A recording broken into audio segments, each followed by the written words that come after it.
O't-yog'dan foydalangan holatda bel grijasini davolash mumkinmi? Bu savol hammani qiziqtiradi va juda ko'pchilik odam bundan foydalangan. Ayrim odamlarga juda ham ko'p foyda bergan, ayrim insonlar grijasidan qutulib ketish uchun sabab bo'la olgan, lekin ayrim odamlarga ta'sir qilmagan holatda ot yog'i ishlab kelgan shu paytgacha. Biz YouTube kanalimizda o'tgan safar bu haqda ma'lumot berib o'tganmiz, qo'ldan kelgancha. To'g'risi men o'zim ot yog'i bilan hech qanaqa ishlamayman, ot yog'iga aloqam yo'q, uni sotmayman, uni surtmayman, ishlatmayman.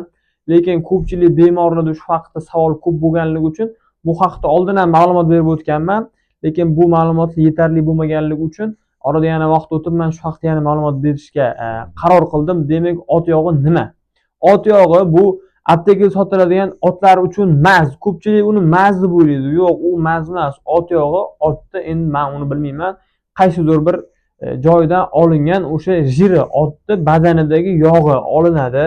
Va u keyin o'sha qaysidir bir tabiblar, shu bo'yicha ishlovchi odamlar tomonidan qanaqadir bir yo'nalishlar bilan tayyorlanadi, eritiladi, qotiriladi.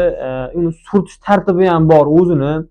Menda hozir bu video sizlarga berishimdan asosiy maqsad ot yog'idan uy sharoitida foydalanish aslo mumkin emas. Har qanday holatda ham uy sharoitida foydalanish mumkin emas. Chunki uni foydasi bor. U grijani faqat ot yog'ini surtib qo'ygan bilan grija hech qachon davolanmaydi. U nima beradi? U bizga belga surtilgan paytda faqatgina birinchi o'rinda issiqlik bo'lgani uchun nervdagi shamollashlar haydaydi. Qon yaxshi aylanib qiziganligi uchun nervlar qon tomirlar kengayib, qon yaxshi aylanadi, shamollash ketadi. Shuni hisobiga ma'lum bir miqdorda odam yengilroq bo'ladi. Grijani kichrayishligi uchun beradigan foydasi, ot yog'ining shunaqangi bir xususiyati borki, disklarni, tog'aylarni ma'lum bir miqdorda yumshashtirib beradi. Yumshagandan keyin uni demak ezilib ketish ehtimoli ham bor. Orqaga qaytishi ham mumkin. Qaytishi uchun faqatgina siz ot yog'i bilan parallel holatda biron bir cho'zuvchi muolaja olishingiz kerak.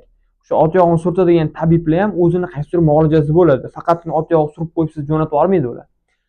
Demak, uni foydasi ma'lum bir miqdorda bor. Ilm fanni isbotlanmagan, lekin tabobatda o'tmishdan beri kelgan tajribalarda isbotlanib kelingan foydasi borligi. Men uni sizlarga hozir aytganim taqdim qilmoqchi emasman. Zarar tarafini aytib o'tmoqchi emas sizlarga.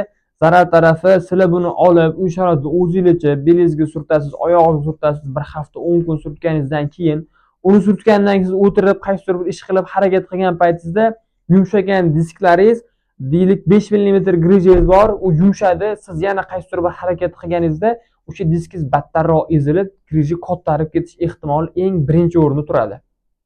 Ikkinchi o'rinda har xil allergik holatlar kuzatilishi mumkin bo'ladi. Yana undan tashqari baribirga ham hammani mijozi bo'ladi. Uni o'sha tabiblarning o'zi biladi.